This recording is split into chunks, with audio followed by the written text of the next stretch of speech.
The owner of the Padres are considering selling the team, and I gotta tell you, as a Dodger fan, this is not good news to me. This last offseason, there was a ton of drama around the Padres ownership group.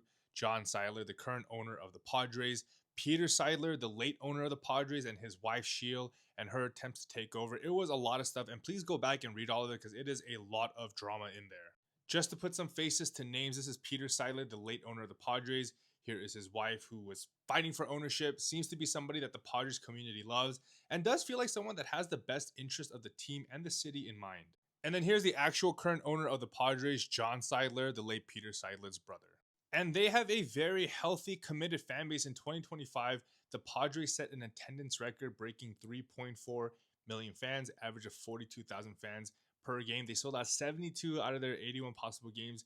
These are very good numbers that speaks to a fan base that is engaged with their team. And say what you want about whether the Dodgers and the Padres have a rivalry, but the people have spoken. Over the last few years, the Dodgers Padres series have been one of the most watched series in all of Major League Baseball. So you know that people are resonating and responding to whether it's a rivalry or just intense battles between these two teams. And so to me, this all points towards something that you don't want to sell. There are only so many MLB teams. They are money makers. For someone like him, it's a nice thing, especially because it's not necessarily his only source of income. He doesn't rely on it for him and his family to eat.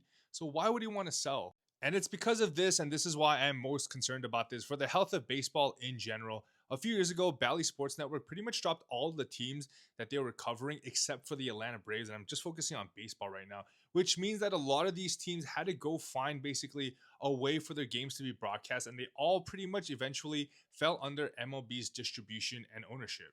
And the biggest issue is that they went from making around $60 million a year in their RSN deal to a variable amount between 20 and 70. And that is not something that advertisers and brands want to attach to. They want something that is consistent and guaranteed. And for context, the Dodgers make around $334 million per year from their deal. And this is where a lot of people cry foul that the Dodgers have too much money. And that's why, as a Dodgers fan, I think this is bad because I need the whole league to be healthy. The fact that these RSN amounts have dropped so drastically from so many teams is not good for the overall health of baseball. On top of that, ownership struggles lead to less movement in free agency, less competitiveness from the team, and at worst, fans will lose interest as they think maybe the team might leave. Maybe the team won't be competitive anymore. Maybe the new owners just want to see this as a money grab and not as a way to continually invest in the team and help them grow. So I'm really hoping that there is a good outcome. And in a broader sense, I really hope this does not speak to a very negative outcome for Major League Baseball where the economics become unviable for so many teams that they have to shut down. So hopefully there is a good resolution to this. As a Dodgers fan, I'm not happy about this news.